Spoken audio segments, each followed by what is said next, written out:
tout juste 8h33 sur BFM TV et RMC. Mon invité ce matin dans le face-à-face, c'est l'essayiste, philosophe Michel Onfray. Bonjour Michel Onfray. Bonjour. Alors, vous publiez La Nef des Fous, 3e tome, aux éditions Bouquin. C'est un journal de bord de l'année 2022. On va bien sûr parler retraite, 7 mars, Ukraine. Mais d'abord, je voudrais lire, pour ceux qui nous écoutent et qui nous regardent, la 4e de couverture de votre livre. Je cite, effacement de la France, autodafé au nom du bien, multiplication des concessions wokistes, haine de la science, retour de la pensée magique, médiocrité du personnel politique, presse aux ordres du capital, guerre civile à bas bruit, etc., etc. Ça continue sur plusieurs lignes. Pour ceux qui nous écoutent et qui nous regardent, ils vont avoir envie d'aller se recoucher là, non? Non, au contraire, ils vont se dire, ah, enfin une parole autonome, une parole libre. Pas franchement optimiste. Je ne suis pas dans une logique optimiste-pessimiste, mais plutôt dans une logique de voir le réel tel qu'il est. Tragique, aurait dit Nietzsche. J'essaie de voir le réel tel qu'il est. Là, je crois que je donne des preuves jour après jour sur l'ensemble de l'année dernière. Il reste un peu d'espoir, parce que là, franchement, multiplication des concessions wokistes, haine de la science, retour de la pensée magique, vous espérez parfois un petit peu ou... Oui, j'espère être lucide. Je pense que c'est ce qu'il nous faut. La presse, par exemple, aux ordres du capital, je pense que c'est visible en permanence. Et puis tout ce que je dis, quoi, le retour de la pensée magique, le délire. Vous avez vu qu'en Espagne, par exemple, on autorise la zoophilie désormais. Donc tout ça est formidable. On va revenir sur des sujets d'actualité. D'abord les retraites, bien sûr. Le projet de loi est actuellement en discussion au Sénat et les syndicats promettent une France à l'arrêt mardi prochain, le 7 mars. La CGT appelle carrément, je cite, à mettre à genoux l'économie française. Est-ce que vous croyez à ces blocages? Est-ce que vous les soutenez? Oui, je soutiens. Je pense qu'effectivement, nous avons les moyens d'une retraite à 60 ans. C'est simplement une décision européenne. On nous fait passer ça comme quelque chose d'important, d'urgent. C'est-à-dire une décision européenne? Parce qu'effectivement, vous entendez, ça fait partie des éléments de langage. Ça se passe comme ceci en Belgique, ça se passe comme cela en Allemagne, c'est ainsi en Italie, c'est comme ça Même Éric Zemmour nous a fait savoir que, puisque partout en Europe c'était comme ça, qu'on ne pouvait même pas échapper à l'Europe. Si on peut échapper à l'Europe, je pense qu'on peut effectivement rester souverain en disant il n'y a pas d'urgence. C'est vrai qu'on veut une espèce d'unification. L'Europe veut de l'unification surtout, en tout, y compris sur ce terrain-là. Je pense que Emmanuel Macron n'a pas compris qu'il n'était pas légitime. 50% des gens... C'est-à-dire pas légitime, il a été élu. Oui. Justement, il a une majorité relative, le Parlement se saisit du texte. Elle est très relative. Il y a simplement un moment donné où quand vous vous dites je n'ai été élu que par 50% des gens qui ont voté, et dans ceux qui ont voté que par des gens qui, minoritaires, ont parfois voté non pas pour mon programme mais contre Marine Le Pen, par exemple. C'est à peu près toujours le cas dans une élection, on vote contre la personne. C'est possible, simplement quand... Mais vous dites qu'il n'a pas de légitimité politique. Attendez, je finis juste pour vous dire que quand on va après ça à l'Assemblée nationale et qu'on perd sa majorité, qu'on ne l'a pas, il y a un moment donné où le général de Gaulle entend ce que le peuple lui dit. Donc il y a un moment donné où on n'est pas au pouvoir pour dire c'est ainsi, j'ai une feuille de route, elle est à Bruxelles, la feuille de route de Bruxelles étant d'ailleurs à Washington, et j'ai décidé que ce serait ainsi, c'est-à-dire que... C'est-à-dire Bruxelles-Washington, vous êtes en train d'expliquer que cette réforme des retraites, c'est une sorte de manipulation et que c'est imposé à Emmanuel Macron qui suit les ordres de... C'est le mot complotiste que vous cherchez. Non, mais je pose la question parce que je suis assez étonné. Personne n'impose cette réforme des retraites. On peut la contester, mais... Je vous dis simplement que la légitimité n'existe pas parce que Macron pense que le peuple est à son service. On consulte le peuple, on demande au peuple ce qu'il souhaite, et quand le peuple dit non, ça ne nous intéresse pas, et bien voilà, on passe à autre chose. Simplement, on dit non, vous avez une feuille de route, c'est ainsi. Et vous n'ignorez pas que la France joue un jeu particulier avec l'Europe, que la souveraineté nationale est perdue depuis 1992, et que l'Europe joue un rôle particulier avec les États-Unis. Qu'il s'agit de travailler à une dilution des nations, des peuples, pour faire de telle sorte... En l'espèce, sur la réforme des retraites, on voit pas bien exactement le rapport avec Washington. C'est exactement ça, vous allez bosser toujours plus, et puis vous allez être payé toujours moins, et puis les GAFAM vont faire la loi, et puis il n'est pas question que les syndicats puissent décider. Oui, moi je suis d'accord avec ce que demandent les syndicats aujourd'hui. Mais vous croyez à une France bloquée, c'est-à-dire les prémices d'une paralysie, comme ce qu'on avait pu voir en décembre 95, vous vous dites en l'état... Le pays est prêt à se mettre totalement à l'arrêt pour essayer de faire échouer cette réforme des retraites. Oui, parce qu'il y a un moment donné où c'est même au-delà de la réforme des retraites, c'est-à-dire que ça devient une espèce d'appel au peuple. Il y a une façon de dire, alors vous soutenez Macron, vous soutenez pas Macron, vous soutenez sa politique ou pas. Et c'est un peu comme avec le référendum, il y a un moment donné où ça n'est même plus la question qui se trouve posée, c'est simplement on n'en peut plus de cet homme et de cette politique. Donc je pense qu'il y a un tas de gens qui ont des raisons d'être mécontents, ne serait-ce que par exemple les boulangers quand ils voient leur facture d'électricité et donc que... qu'il y a une sorte de coagulation, convergence des luttes entre ceux qui voient l'inflation progresser, la question des retraites. Vous voyez que tout ça va se mélanger et va aboutir à une sorte de blocage général. Oui, je pense. Enfin, de toute façon, je l'espère. Je pense qu'il y a un moment donné où quand le rapport de force peut être inversé, il faut l'inverser. Si effectivement les élections... Il peut être inversé, vous pensez qu'Emmanuel Macron peut reculer? Il y a un moment donné où effectivement il va falloir négocier. Si le rapport de force est important, il y a un moment donné où on ne peut pas continuer à croire que finalement la rue est rien, c'est la même chose. Ce que dit le peuple est rien, c'est la même chose. Le fait qu'on n'ait pas de majorité à l'Assemblée nationale est rien, c'est la même chose. Le fait qu'on ait été élu par défaut ou élu simplement parce qu'on est soutenu sur un programme, c'est la même chose. Non, c'est pas la même chose. Le secrétaire général de la CGT des électriciens et gaziers, Sébastien Ménesplier, a promis, je cite, une semaine noire dans l'énergie avec des coupures ciblées, des blocages. Est-ce que ce sont des méthodes légitimes ou est-ce que c'est une forme de violence ? Écoutez, il y a eu un moment donné, quand le gouvernement nous a fait savoir qu'il n'y aurait pas d'électricité pour tout le monde, il y avait des coupures ciblées. Non, pardon, ça n'a rien à voir. Vous rigolez ou quoi? On nous a dit C'était un moment où on se posait la question de l'approvisionnement en énergie et où était évoqué, et d'ailleurs ça n'aura pas lieu, la possibilité de faire des délestages pour qu'il n'y ait pas de coupure plus générale. C'est pas la même chose. C'est très exactement ce que je vous dis. C'est pas la même chose que de décider d'aller couper l'électricité, par exemple, des permanences parlementaires de députés de la majorité. Oui, mais je finis la réponse à votre question. Je vous dis simplement qu'à cette époque-là, on nous a fait savoir que Paris ne serait évidemment pas touché. On n'allait pas couper l'électricité à Paris. C'était pas ça, c'est parce que Paris, il y avait des générateurs et que c'était plus difficile, mais sinon c'était toute la France qui pouvait être touchée. C'était toute la France, sauf Paris, et après ça, c'était certains endroits dans les campagnes et pas d'autres. Alors là, dans ces cas-là, on trouve que c'est légitime de faire des coupures ciblées. C'était parce qu'il risquait d'y avoir des coupures d'électricité. Oui, mais j'entends bien. Simplement que... Alors que là, c'est ciblé pour, au fond, dire, si vous êtes d'accord avec la réforme des retraites, on vous coupe l'électricité. Est-ce que c'est légitime comme méthode? Là, on vous disait, si vous n'êtes pas parisien, on va vous couper l'électricité. Voilà. Et on vous disait, si vous n'êtes pas dans la Corse non plus, elle est qu'elle était raccordée à l'Italie. Oui, non, mais à chaque fois, on a des bonnes raisons. Je veux dire, à chaque fois, on a des bonnes raisons. On a à chaque fois des bonnes raisons pour expliquer que quand c'est le gouvernement qui décide de cibler ces coupures, c'est bon. Quand ce sont les syndicats, c'est pas bon. Moi, je trouve que c'est plutôt une bonne chose.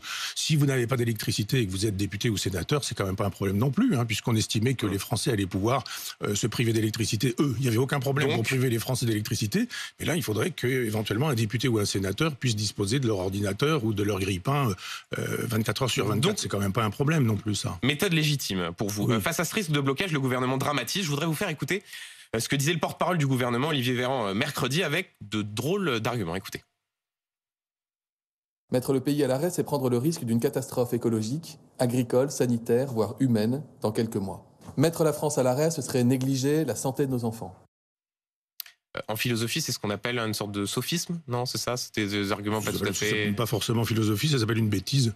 Vous allez couper, mais il y a aussi un moment donné où je pense que ça va augmenter les cancers du col de l'utérus. Il dit pas ça directement, il met la santé des enfants et il évoque la vaccination vous imaginez contre le papillomavirus. Voilà. Donc si vous c'était pas ça. C'était simplement le fait qu'il y ait des problèmes avec la recherche et qu'on allait suspendre la recherche et qu'en suspendant la recherche, on allait laisser les cancers du col de l'utérus progresser. Enfin, il y a un moment donné où ça procède peut-être de la rhétorique, si c'est le mot que vous cherchez. Donc cette dramatisation, elle vous paraît mais simplement pas personne ne peut y croire. On peut pas croire ça. On trouve d'autres arguments, mais pas ceux-là. Cette façon de dire que ce serait de toute façon la catastrophe totale, mais la catastrophe totale, elle est produite par ces gens qui font des politiques que le peuple ne veut pas. Vous avez des sondages qui font la démonstration que c'est ultra majoritaire, le désir que cette réforme n'ait pas lieu. Et on n'entend pas ça. Il y a un moment donné où la catastrophe, c'est quand même d'avoir ces gens-là au pouvoir. Qui plus est, à M. Véran, qui s'est quand même pas illustré précédemment quand il était ministre de la Santé, dans des comportements forcément très extraordinaires. Une chose, son contraire, autre chose encore. La menace, on a tous vu avec la gestion du Covid. Vous n'avez pas gardé la mémoire de ces choses-là. Mais sur la gestion du Covid dans l'espèce, qu'est-ce qui vous a paru Tout. On peut repartir là-dessus, si vous voulez. Il fallait sortir, pas sortir. Il fallait être vacciné, pas être vacciné. Il fallait porter le masque, il fallait pas porter le masque. Il fallait confiner, pas confiner. Et à chaque fois, il avait des bonnes raisons de nous expliquer que c'était une chose, son contraire le lendemain, et autre chose encore 3 jours plus tard. Là, d'un seul coup, il est porte-parole. Il s'en vient nous expliquer que si la France s'arrête, il va y avoir des problèmes avec les cancers de l'utérus. Il y a un moment donné où on croit rêver. Il s'est expliqué, Olivier Véran, en expliquant qu'il y avait des risques, par exemple, dans l'agriculture, si, avec les problèmes de sécheresse. Donc, il y a quand même une tentative d'explication du côté du porte-parole du gouvernement, en l'espèce. Non, il n'y a pas d'explication, une espèce de liste, c'est une espèce d'inventaire à l'après-vert en nous disant si vous faites ceci, il va se passer cela.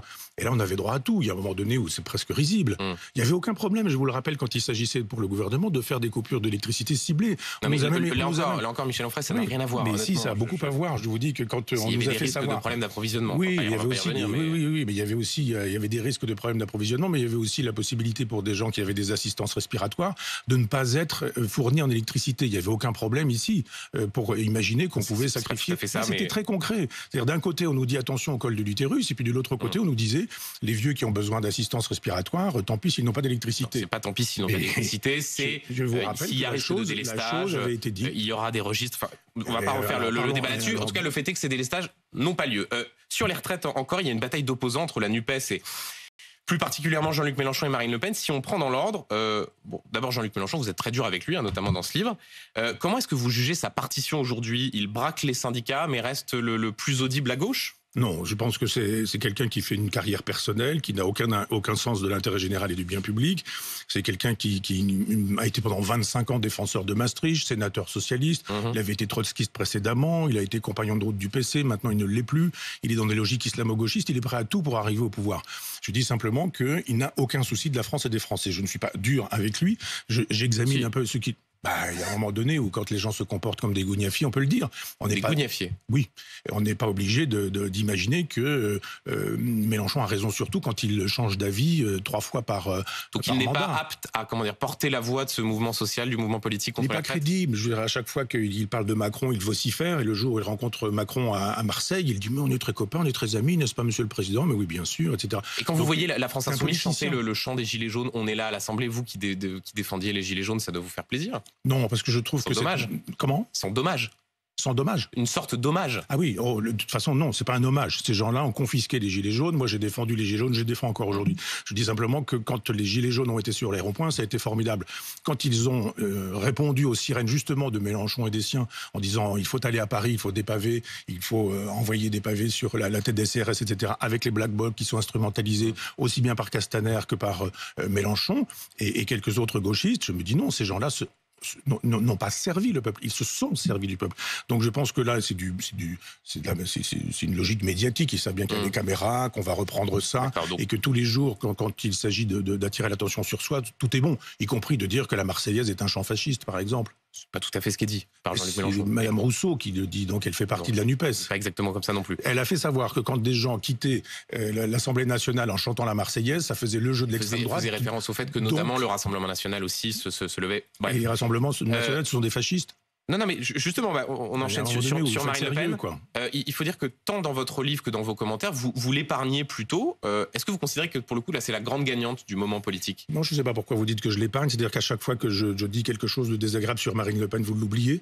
Et à chaque fois que je dis qu'elle n'est pas fasciste... J'ai lu attentivement ce journal de bord de l'année 2022, je l'ai écrit. Il y a beaucoup plus de piques contre Jean-Luc Mélenchon, Sandrine Rousseau, Emmanuel Macron évidemment, que sur Marine Le Pen. J'ai pas compté, je dis simplement... Non, moi j'ai compté. Oui, mais moi, dites-moi, faites-moi le pourcentage. Je vous dis simplement que quand je fais savoir que Marine Le Pen aujourd'hui c'est Jacques Chirac des années 70, personne ne me reprend. Quand je dis qu'elle se chiracise... Oui. Ça dépend, si on aime Chirac, oui d'accord, mais moi j'aimais pas Chirac, donc j'aime pas ce monde-là, j'aime pas Maastricht, et nous dit on touche plus. C'est la gagnante de la séquence ou pas? Tout est fait pour ça, oui. Moi, je n'ai pas voté pour elle, je n'appelle pas à voter pour elle, je ne l'ai jamais fait. J'essaie simplement d'être dans les logiques de justice et de justesse. Je dis simplement ce qui est, ça plaît ou ça déplaît. Et à un moment donné, je dis le fascisme, c'est pas exactement ça. Si vous faites vraiment un peu d'histoire, c'est pas exactement ça. Je dis simplement qu'il y a un moment donné où l'utilisation du mot fasciste procède de Staline. C'est Staline qui décide que tous ceux qui ne sont pas d'accord avec lui sont des fascistes. On vous a entendu. Eh ben non, parce que quand je dis une chose pareille, on me dit vous faites le jeu de cette dame. Non, je posais la question de savoir si elle bénéficiait de la séquence du moment. Je fais le jeu de la vérité. J'essaie de faire le jeu de la vérité. Je dis simplement que cette dame ne m'intéresse pas. Elle défend une politique qui n'est pas la mienne. Donc voilà. Maintenant, si vous voulez que je le redise, je le redirai. Mais simplement, quand je le dis, on ne l'entend pas. Une toute dernière question avant de passer à l'Ukraine. Jean-Luc Mélenchon a coutume de dire en 2027, ce sera eux, le Rassemblement national, ou nous. S'il y avait un second tour Mélenchon-Le Pen en 2027, qu'est-ce que vous feriez? Mais moi, je ne suis pas dans des logiques du si, ceci, alors. Non, mais lequel est le plus grand danger pour la France? Alors, je pose la question différemment. Et vous voulez que je dise que c'est Mélenchon et que je vous pose la question, Michel Onfray. Oui, j'entends bien, je vous fais ma réponse. Je vous dis simplement. Donc lequel est le plus grand danger? Non, le grand danger, c'est d'avoir un candidat qui défendra l'Europe de Maastricht. Madame Le Pen le défend, ce candidat, enfin cette proposition, et Mélenchon également. Donc vous les renvoyez dos à dos? Oui, absolument.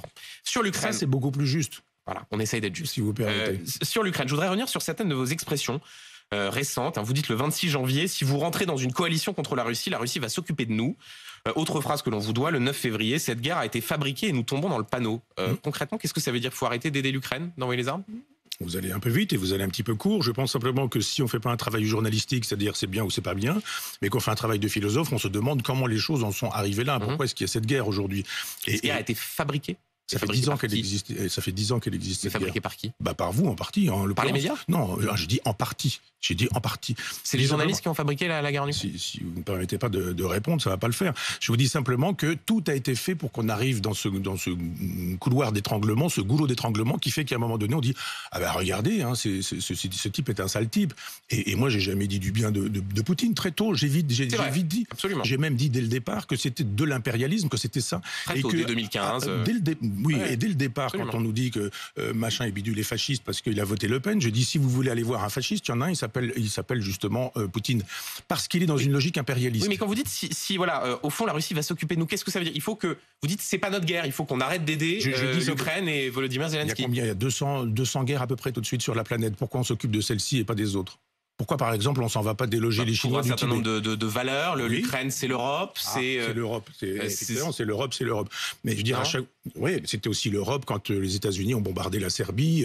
Et il y a des moments où on se dit, tiens, c'est quand même étonnant que les États-Unis aient vraiment envie de mettre leur nez là-dedans. Donc il faut arrêter. Vous pensez qu'il faut arrêter de livrer des armes? Ma pensée est plus compliquée que ça. Je vous dis, c'est pas binaire, c'est pas on donne pas. Je dis simplement qu'on ne peut pas donner des armes et dire qu'on n'est pas co-belligérant. On est co-belligérant.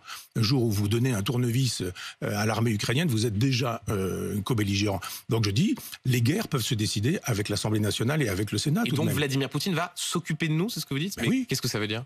On verra. Il y a un moment donné où effectivement il a fait savoir qu'il y avait des alliés, c'est comme ça qu'on parle, parce qu'il s'agit d'être dans le grand narratif, comme on dit aujourd'hui, du 6 juin 1944. Vous avez les nazis et puis vous avez les anti-nazis. Je dis simplement que si on ne veut pas penser comme ça, il y a un moment donné où il va falloir quand même qu'on pense en termes de paix. Qui pense aujourd'hui en termes de paix? Si on pense aujourd'hui, Poutine, vous l'entendez parler de paix ou de négociation? Mais c'est pas à lui de faire la loi. Si on veut vraiment faire la loi, si vraiment votre Europe, votre fameuse Europe, elle peut faire autre chose que des bénéfices, de l'argent et envoyer les gens travailler beaucoup plus longtemps. Si vraiment elle veut faire la paix comme elle dit ou comme le prétend, ça fait à peu près 20 ans qu'elle nous dit que l'Europe de Maastricht, elle travaille à la paix. Il y a quand même eu un certain nombre de guerres et quand on va pas les faire en Europe, on les fait en Libye, on les fait en Irak, on les fait à peu près partout ailleurs. On les fait au Mali, on les fait en Afrique, etc. Il y a un moment donné où on se dit, mais est-ce qu'on pourrait pas commencer, nous, par penser à la paix? C'est pas Poutine qui va penser à la paix, c'est un homme de guerre. Donc je dis simplement que si nous ne sommes pas capables, nous en France, nous en Europe, de penser en termes de paix, qui le fait aujourd'hui? Et donc il faut, par exemple, pas livrer d'avions comme le demande Volodymyr Zelensky et faire attention à cette co-belligérance, ce que vous dites. C'est compliqué quand on a 10 minutes, je vous assure, de pouvoir expliquer les choses. Je dis, cette guerre, elle a été fabriquée parce que quand Gorbatchev est mort, on n'a pratiquement rien dit. Mais c'est Gorbatchev qu'on a laissé tomber. La racine, elle est ici. Il y avait la possibilité de fabriquer une Europe. Je ne parle même pas d'une Europe du général de Gaulle, de l'Atlantique à l'Oural. Ça fait des années qu'on fait le nécessaire pour que cette guerre ait lieu. Je dis simplement qu'il y a un moment donné où elle a lieu, et les médias nous disent, je ne dis pas que les médias font la guerre, je dis d'un seul coup, la guerre, non. Je dis simplement, la guerre a lieu. Je dis, mais ça fait 10 ans qu'elle a lieu, ça fait 10 ans que vous vous taisez sur ce sujet. Je dis maintenant que si on veut encore continuer pendant 10 ans, on continue comme ça. Donc on n'est pas tenu d'imaginer qu'il faut être totalement belliciste, totalement co-belligérant. On peut imaginer qu'effectivement la France pourrait avoir une voie personnelle qui serait justement de travailler à la liberté, oui, à la liberté aussi, mais de travailler à la paix, ce qui n'est pas le cas. Deux derniers sujets rapidement, Michel Onfray. Il y a une polémique ces derniers jours dans le monde littéraire avec la décision de certaines maisons d'édition anglo-saxonnes de retirer des mots jugés offensants de certains livres. Ceux de Roald Dahl, par exemple, l'auteur de Charlie et la chocolaterie, les mots blanc, noir, gros disparaissent remplacés par d'autres mots. Est-ce que ça vous choque ou est-ce que c'est normal que la littérature, au fond, s'adapte à son temps? Mais c'est pas s'adapter à son temps. C'est-à-dire que ça s'appelle les droits d'auteur. Il y a un moment donné où quand vous écrivez quelque chose, personne n'a le droit de modifier votre texte en disant il a mis ce mot-là, j'en mets un autre. Il y a un moment donné où il y a quelqu'un qui porte une perruque chez Roald Dahl et on ajoute 3 ou 4 lignes en disant... Enfin, c'est les ayants droit en l'occurrence qui demandent. Bah oui. Les ayants droit, ils font ça pourquoi? Ils font ça parce que d'un seul coup... Pour que ça puisse continuer à se vendre. Voilà, on a raison, vous avez raison. Donc c'est ça le problème. Donc je pense que je dénonce le wokisme. J'ai déjà évidemment fait un texte sur ce sujet-là parce que je pense qu'on n'a pas le droit de toucher au chef-d'œuvre. Si vous commencez à toucher au... Roald Dahl, c'est pas forcément un chef-d'œuvre non plus, mais enfin, si vous commencez à toucher au chef-d'œuvre, tout va tomber. Je vous assure que tout va tomber. Moi, j'ai fait un jour un texte en disant, voilà, on prend l'histoire de la philosophie des présocratiques jusqu'à aujourd'hui. On peut leur reprocher d'être misogyne, d'être phallocrate, d'être raciste, d'être ceci, cela. Mais par exemple, quand dans les livres de Ian Fleming, le père de James Bond, on retire le mot, entre guillemets, nègre. Là, pour le coup, c'est assez logique. C'est un mot raciste, on l'enlève, ça change pas fondamentalement le livre. C'est pas un mot raciste. Je veux dire, pendant des années, on a parlé d'art nègre quand même. Vous avez Senghor qui a parlé de la négritude, enfin quand même, il y a un moment donné... Excusez-moi, c'est pas la même chose. Non, mais ça procède de négritude, Césaire. Mais pourquoi nègre, c'est un mot jugé raciste, attaché à l'histoire de l'esclavage. C'est faux, mais c'est juste faux. Donc on peut l'utiliser comme ça sans problème. Mais quand on a parlé d'art nègre, si vous imaginez que Picasso, que Matisse et quelques autres étaient des racistes, on rêve absolument. Je veux dire, cette bataille sémantique est une bataille politique. Moi, ça m'intéresse pas trop de savoir s'il faut dire tête de nègre, par exemple, ou je ne sais plus comment on appelle ce gâteau. Mais je dis simplement, est-ce que vous pensez vraiment que l'essentiel est là? Je pense que le racisme, il existe, et que quand on braque la lumière sur ce genre de problème sémantique, la réalité du racisme continue, et que c'est ça qu'on oublie. C'est exactement la même chose avec... Vous avez parlé de grosse, je ne sais plus ce qu'on a mis en bon point à la place, ou quelque chose comme ça, mais enfin, tout le monde aura compris que si on ne veut pas grosse parce qu'il y a grossophobe et qu'on souffre dans bon point, on dit très exactement la même chose. Un tout dernier mot, Michel Onfray, vous avez préfacé le livre de Jacqueline Moureau, Gilet jaune autoproclamé, ancienne porte-parole d'Éric Zemmour, maintenant en rupture avec lui. Elle est anti-vaccin, complotiste, on est assez loin du philosophe là, non? De la philosophie. Elle n'a pas écrit un livre sur les vaccins que je n'aurais pas préfacé, elle a juste écrit un livre sur sa présence dans la campagne d'Éric Zemmour. Oui. Voilà, et j'ai fait un texte sur cette question du statut du peuple chez Éric Zemmour. En préfaçant Jacqueline Moureau, on voit Jacqueline Moureau, Michel Onfray, on se dit... Elle joue de l'accordéon, et je suis pas un défenseur de l'accordéon parce que j'ai écrit une préface pour Jacqueline Mouroux. Je veux dire, j'ai juste écrit un texte qui me paraît intéressant, enfin sur un texte qui me paraît intéressant. Pour dire du mal d'Éric Zemmour aussi. Non, pas du mal. Je dis simplement, mais c'est quand même sidérant. Je veux dire qu'il y a un moment donné où, puis ça vous gêne qu'on dise du mal d'Éric Zemmour. Ça me réjouit, cette information. C'est parce que c'est l'information du jour. Je dis simplement qu'il y a un moment donné où je ne vais pas dire mépris du peuple, si on peut dire, ce mépris du peuple ou ce refus du peuple chez Éric Zemmour, je ne l'ai pas apprécié. Voilà, c'était le sens de ma préface. Je n'ai pas justifié par ailleurs. J'ai défendu les vaccins en long, en large et en travers. Merci. Donc l'idée de dire que je serais contre les vaccins parce que j'aurais fait cette préface, c'est allé un peu court. Merci Michel Onfray, il est 8h54 sur BFM TV et RMC.